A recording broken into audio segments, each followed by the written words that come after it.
نادي الرجاء الرياضي الطموحات ديالنا حنا كمكتب مديري وشنو كنشوفوا في الافاق المستقبليه ان شاء الله والاهداف المسطره على المستوى القريب ولا البعيد. نعم. الظروف كما قلت لك يعني ما كانش سهله، في ظل ان كان عندنا عجز كبير اللي هو كان انذاك تقريبا 10 ديال المليار. اشياء اللي مازال كنطمحوا ليها، مازال الموسم ما انتهاش، الاكراهات التقنيه او الشق الرياضي او الشق الكروي او الفريق الاول. لان اليوم حنا لما تولينا النادي في الحاله اللي كانت فيه ما كانش كتسمح على اننا نتكلموا على اي شيء سميتو فريق اول او بطوله او القاب. الانتدابات اللي هما يعني اولا حافظنا على التركيبه البشريه، هذوك اللاعبين اللي فسقوا العقود ديالهم خلصناهم ودرنا معهم عقود جديده ودرنا انتدابات ديال هاد اللاعبين اللي كتشوفوا الان بالعامري النفاتي. خوتي تيرابيستا، السلام عليكم ومرحبا بكم في هذا الفيديو اللي كنسجلوا صبيحة يوم العيد، اللي بالمناسبة عيد مبارك سعيد على كل الأمة الإسلامية وعلى كل المتتبعين ديالي في القناة بالخصوص وعلى كافة الرجاويين، لأنه كنعرف عندنا الكوميونيتي ديالي أغلبها من مشجعين الفريق الرجاء. وكنطلب منكم السماح اللي سمعتوا شي صوت كما كتعرفوا يوم العيد كاين الصوت ديال الجلبة ديال العيد. هذا الفيديو درته باش نتكلم على الحوار المباشر اللي كان يوم امس واللي كان من خلاله محمد بوطريقه رئيس فريق الرجاء ضيف على موقع الانصار. بالمناسبه كنوجه لهم تحيه لان موقع الانصار بقاو دائما اوفياء،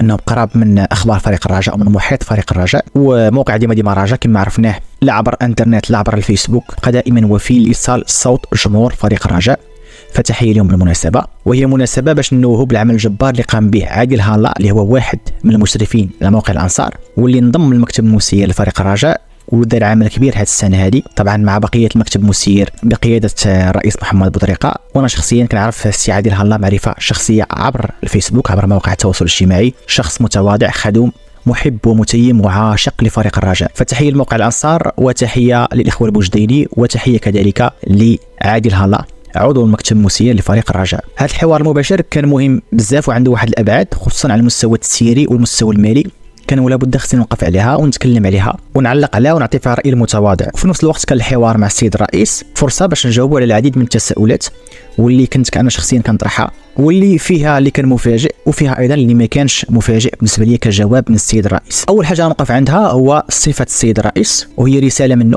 لجمهور فريق الرجاء ولجميع مكونات فريق الرجاء، ودي رساله مهمه بزاف. اللي غادي نخاطبوا محمد بوطريقه غنخاطبوا على اساس انه رئيس فريق الرجاء، والمشاكل اللي عنده شخصيه كتهمه كشخص كمحمد بوطريقه الشخص ماشي كمحمد بوطريقه الرئيس. خصنا حنا كرجاويين نكونوا اذكياء ونجاوزوا هذا النقاش هذا ونمشيو للهدف. الهدف هو مصلحه فريق الرجاء. كما كتعرفوا هذه السنه التسييريه الناجحه تعطي انطباع انه الرئيس سواء كان بعيد سواء كان قريب سواء كان في ارض الوطن سواء كان خارج ارض الوطن، فالمهم هو الفكر التسييري الاستراتيجيه الاضافه النوعيه على المستوى المادي وعلى المستوى الفكري، انك تكون حاضر وانك تكون قريب. بالنسبه لي انا مساله شكليه وما خصناش نوقفوا عندها حنا كجماهير فريق الرجاء، خصنا نتجاوزوها من باب الحكمه ومن باب الذكاء.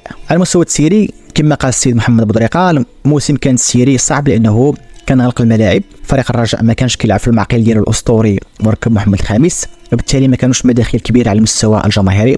حتى المباريات اللي استقبل فيها اغلبها استقبلها بدون جمهور، بالتالي كان عجز مالي. لكن هذا العجز ما منعش من انه يتبذل مجهود كبير في جلب موارد ماليه بشكل غير اعتيادي عن طريق المستشارين عن طريق مجلس المدينه وعن طريق كذلك تعاون المكتب المسير في جلب مداخيل اضافيه لفريق الرجاء باش نعوضوا هذا النقص اللي كان عندنا في مداخيل الجمهور ومداخيل التذاكر اللي كانت حسب الرئيس كتجاوز تقريبا مليار ديال السنتيم سنويا فقط في التذاكر. وقال السيد الرئيس انه بسبب هذا العجز كان صعوبه هذا الموسم في ازاله المنع في الانتقالات الصيفيه وكذلك ازاله المنع في الانتقالات الشتويه، ثم كان صعوبه ايضا في اداء واحد النسبه كبيره من منح التوقيع ديال اللاعبين. وهذا اللي غيجرنا الحديث على انه كيفاش ممكن فريق الرجاء يدبر اولا المنع اللي غادي يجيه في الانتقالات الصيفيه القادمه والنزاعات واللي حددها السيد الرئيس في حوالي مليار ونصف سنتيم حتى لجوج المليار اللي هو مبلغ كبير بزاف، ثم مليار اخرى باش تعطى واحد النسبه معينه من منح التوقيع للاعبين.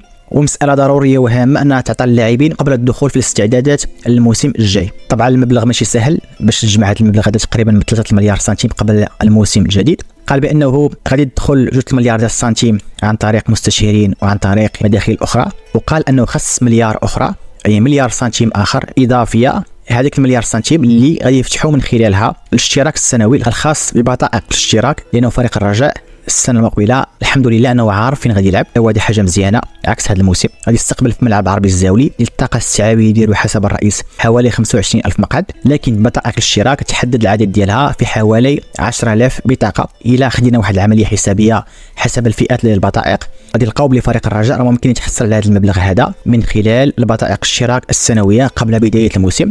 وهي رساله للجمهور كذلك بانه ينخرط في هذه الحمله، رغم انني متاكد ان بطائق الاشتراك غادي تحط غادي يسالي العدد ديالها في اقرب وقت ممكن، لان جمهور الرجاء باغي يتعاون مع الفريق ديالو، ثم في نفس الوقت باغي يتهنى من داك الصداع ديال التذاكر في الموسم الجاي اللي مقبلين فيه على عده مسابقات، اهمها مسابقه دوري ابطال افريقيا تشامبيونز ليغ الافريقي. على المستوى التقني كاين شي حوايج كانوا مفاجئين بالنسبه ليا. زيمباور ما كانش متحمس لاضافه لاعبين في الانتقالات الشتويه، رغم انه حسب كلام الرئيس حاولوا الناس التقنيين والمسيرين كذلك يقنعوا بانه خاصو يضافوا بعض اللاعبين في الانتقالات الشتويه، بحال مدافع مثلا، بحال وسط ميدان، وبحال مهاجم. هذا هو المفاجئ بالنسبه ليا. زيمباور ما كانش متحمس انه يضيف لاعبين جداد، لانه حسب كلام الرئيس فزيمباور ما بغاش يجيب لاعبين جداد اللي ممكن غادي يخصهم وقت كبير باش يتاقلموا مع الفلسفه ديالو اللي خدمها مده معينه مع اللاعبين اللي بداو الموسم، بالتالي بغى يربح الوقت وما بغاش يدير مخاطره بجلب لاعبين جداد اللي ممكن يتعطلوا باش يدخلوا معاه في الفلسفه ديالو. فهذا معطى فاجئني، لانه كنت متوقع ان زيمباور هو اكثر شخص غيكون متحمس لاضافه عناصر جديده، وبالتالي ربما عقليه الالماني كانت كتقول يا نضيف لاعب مزيان يا بلا ما نضيف حتى شي لاعب، نكتفي فقط باللاعبين الموجودين حاليا. وهذا الشيء اللي ينطبق على الواقع، لانه جبنا ابريغو،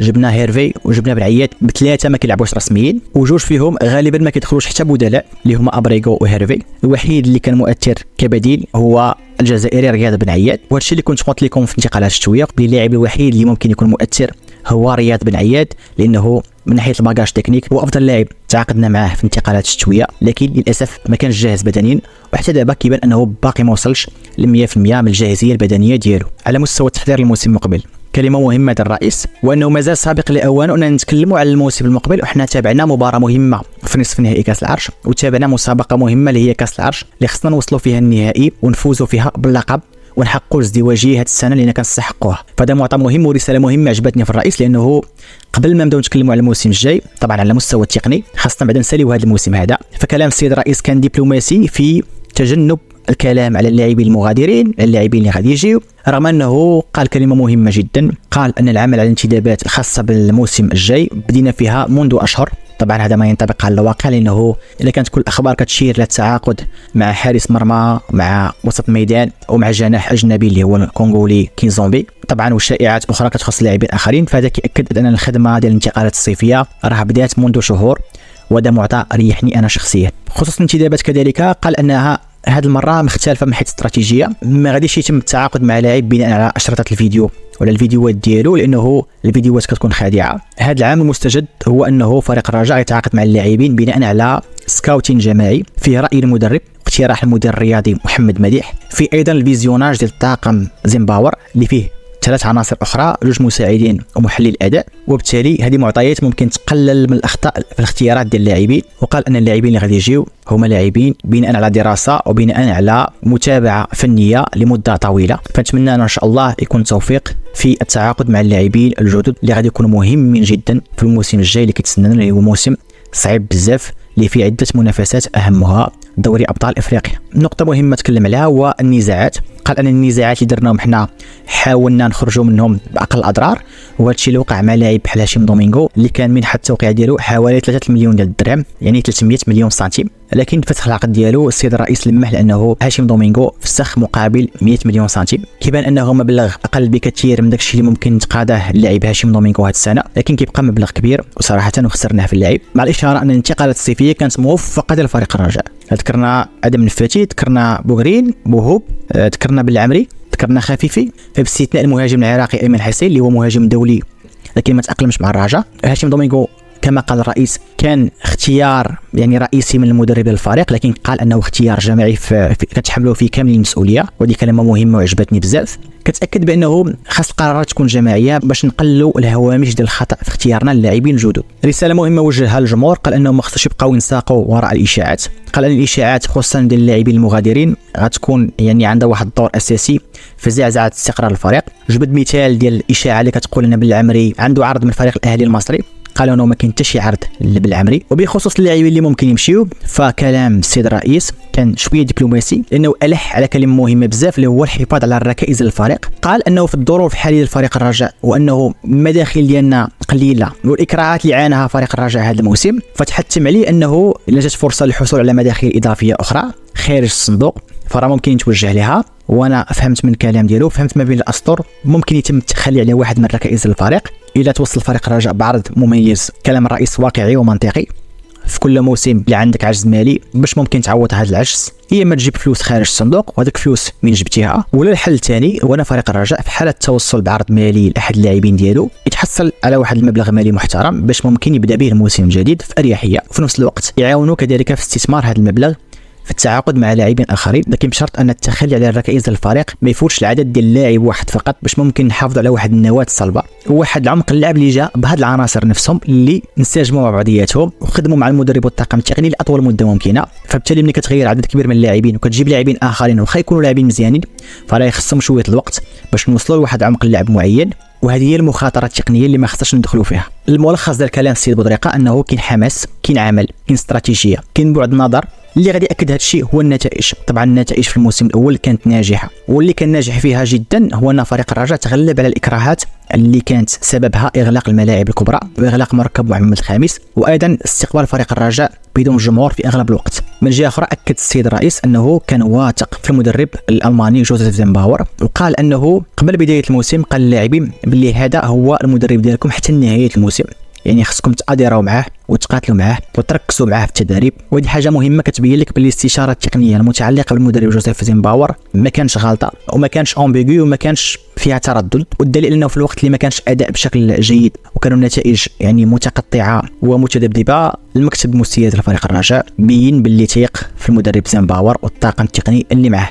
كما اكد السيد الرئيس ان زيمباور عنده عقد 2 سنين مع فريق الرجاء، وبالتالي نسبة حضوره معنا الموسم المقبل هي نسبة كبيرة. كتبوا لي في التعليق ديالكم الخوت شنو بان لكم في كلام الرئيس على المستوى التسييري وعلى المستوى المالي. واش فريق الرجاء كيحتاج انه يبيع احد الركائز ديالو باش ممكن يدخل الموسم الجاي بنفس مالي مريح؟ واش حتى نتوما لمستوا واحد الارتياح في كلام السيد الرئيس محمد بودريقه على مستوى المشروع التقني، على المستوى الهيكلي، وعلى مستوى الرؤيه المتعلقه بالموسم الجاي واللي بدات منذ شهور؟ في الاخير خوت عيد مبارك سعيد. اسمحوا لي زربت على هذا الفيديو هذا يعني في وقت حساس، لكن انا متاكد بعد الزوال في العيد الكبير كيكون شويه يعني خاوي، فوجود هذا الفيديو هذا نتمنى يكون خفيف الظل عليكم، مع المتمنيات ديالي لكم بعيد مبارك سعيد، عقبال 100 عيد اخر ان شاء الله للقدام، عقبال الافراح والمسرات في البيت الرجاوي باذن الله.